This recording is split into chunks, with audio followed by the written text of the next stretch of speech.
Hi friends அனைவருக்கும் என்னோட இனிய வணக்கங்கள். இன்றைக்கான வீடியோ வந்துட்டு கர்ப்பமாக இருக்கக்கூடிய பெண்கள் வந்துட்டு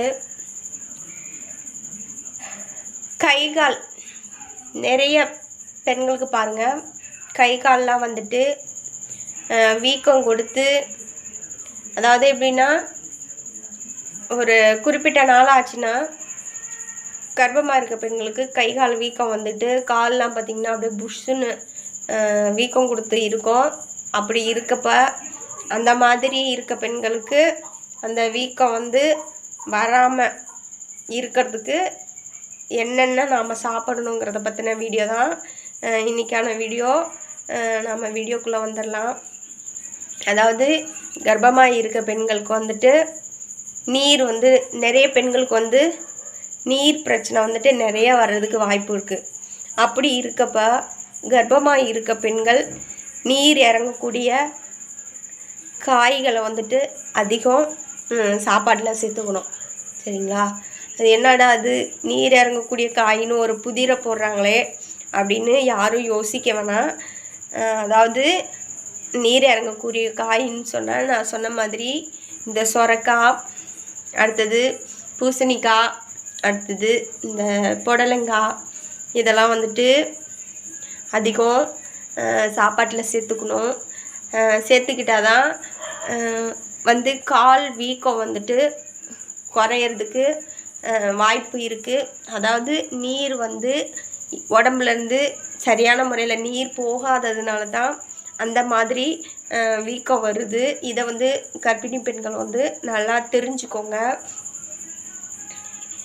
ஒரு சில பெண்களுக்கு என்ன பண்ணுவாங்க, ஒரு குறிப்பிட்ட நாள் ஆச்சுன்னாவே பாருங்கள், அப்படியே கால் அப்படியே பெருசாக அப்படியே யானைக்கால் மாதிரி உப்பி போயிருக்கும். உப்பி போயிருக்கப்ப என்ன ஆகும், கால் வீக்கம் வந்து அதிகமாகும். முழங்காலில் நீர்லாம் வந்துட்டு இறங்கலைன்னா முழங்கால்லாம் ரொம்ப வலிக்க ஆரம்பிக்கும். அப்புறம் வந்துட்டு நீர் வந்து இறங்கலைன்னா சூட்டு வலியெல்லாம் வர்றதுக்கு நிறைய வாய்ப்பு இருக்குது. அப்படி இருக்கப்ப முதல்ல கர்ப்பமாக இருக்கக்கூடிய கர்ப்பிணி பெண்கள் வந்து பயப்படுவாங்க. என்னடா யூரின் போக மாட்டேங்குது அப்படின்னு சொல்லிட்டு ரொம்ப கவலைப்படுவாங்க. அந்த மாதிரியெல்லாம் யாரும் வந்து கவலைப்பட வேணாம். சரிங்களா? நான் சொன்ன மாதிரி வாரத்துக்கு ஒரு நாள் நான் சொன்ன இந்த சொரக்காய், பீக்கங்காய், அடுத்தது பூசணிக்காய், இதை வந்து சாப்பாட்டில் அதிகம் சேர்த்துக்கிட்டிங்கனாவே ஆட்டோமேட்டிக்காக நீர் இறங்கும். அடுத்தது சில கர்ப்பிணி பெண்களுக்கு வந்துட்டு யூரின் போகிறப்ப வந்துட்டு அப்படியே விட்டு விட்டு விட்டு விட்டு சொட்டு சொட்டா சும்மைக்கு யூரின் வந்துட்டுருக்கோம்.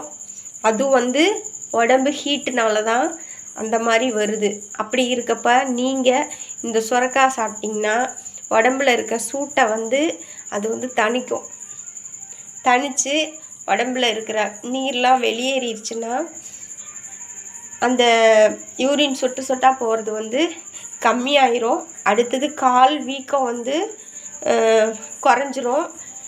நிறைய பெண்களுக்கு பாருங்கள், கால் வீக்கத்தினால அந்த நீர் இறங்காமல் இருக்கிறனால செருப்பு கூட போட முடியாது. செருப்பெல்லாம் அப்படியே போட்டிருக்கே அப்படியே சாதெல்லாம் அப்படியே பிதுங்கிட்டு இருக்க மாதிரி இருக்கும். அப்படி இருக்க பெண்கள் கண்டிப்பாக வாரத்துக்கு ஒரு நாள் இந்த நான் சொன்ன சொரக்காயை நீங்கள் சாப்பிட்டே ஆகணும். சரிங்களா? எதுக்கு நான் சொல்கிறேன்னா, நீர் இறங்கலைன்னா அதனால் வந்து நிறைய பிரச்சனைகள் வர்றதுக்கு வாய்ப்புலாம் இருக்குது. அதாவது நீர் இறங்கலைன்னா வயிற்றில் இருக்கக்கூடிய உங்கள் குழந்த நீர் அதிகமாக உங்கள் வயிற்றில் அதிகரிக்க அந்த குவளை தண்ணின்னு சொல்கிறாங்களே, நிறைய பேர் பிரசவத்தில் பாரு குழந்த குவளை தண்ணியை குடிச்சிருச்சு அப்படின்னு சொல்லுவாங்கள்ல. இப்போ நீர் இறங்காமல் உங்கள் வயிற்றுலேயே அந்த நீர் கட்டிக்கிட்டு இருந்துச்சுன்னா அந்த தண்ணி வந்து குழந்தைக்கு நம்ம உடலில் இருக்கக்கூடிய ஏதோ ஒரு குடல் வழியாக வந்து குழந்தைக்கு போய் குழந்தைக்கு வந்து பிரச்சனை வர்றதுக்கு நிறைய வாய்ப்பு இருக்குது. அதனால் கர்ப்பமாக இருக்க பெண்கள் வந்து இதை நல்லா தெரிஞ்சுக்கோங்க. சரிங்களா? வாரத்துக்கு ஒரு நாள் நான் சொன்ன மாதிரி தான் இந்த சொரைக்காய், பூசணிக்காய், அடுத்தது பிக்காங்காய் சொல்லியிருந்தேன். அடுத்து முருங்கைத்தலை. வாரத்துக்கு அது வந்து 2 நாள் 3 நாள் வந்து சேர்த்துக்கலாம். முருங்கைக்கீரை சாப்பிட்டாலும் நல்லா நீர் இறங்கும். சரிங்களா? இப்போ வந்துட்டு முருங்கைக்கீரை வந்துட்டு இப்போ தலை சுண்டிடுறீங்களா, அந்த தண்டை எடுத்து வச்சுருந்து நைட்டு என்ன பண்ணணும், அந்த தண்டை வந்து லைட்டாக தட்டிட்டு, என்னடா தண்டுன்னு சொல்கிறாங்கன்னு முழிக்க வேணாம். நம்ம அந்த கீரையை உருவி எடுத்தோன்னா அதில் வருதில்ல அந்த செதிலாக அந்த குச்சி மாதிரி, அதை என்ன பண்ணணும் எடுத்து வச்சுருந்து நைட்டு லைட்டாக அப்படியே தட்டி விட்டு, அது கூட கொஞ்சம் ஜீரகம், கொஞ்சம் மஞ்சத்தூள், 2 சின்ன வெங்காயம், ஒரு பல்லு பூண்டு போட்டு நைட்டு சூட்டடுப்பில் போட்டு வச்சுருங்க.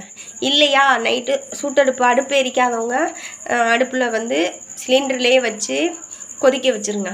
கொதிக்க வச்சுட்டு காலையிலே தூங்கி எழுந்திரிச்சோன்னா ப்ரஷ் பண்ணிவிட்டு அந்த தண்ணி அந்த காய்ச்சி வச்சுருக்கீங்களா அந்த தண்ணி, அதை வந்து வடிகட்டி வெறும் வயிற்றுலையே குடிக்கணும்.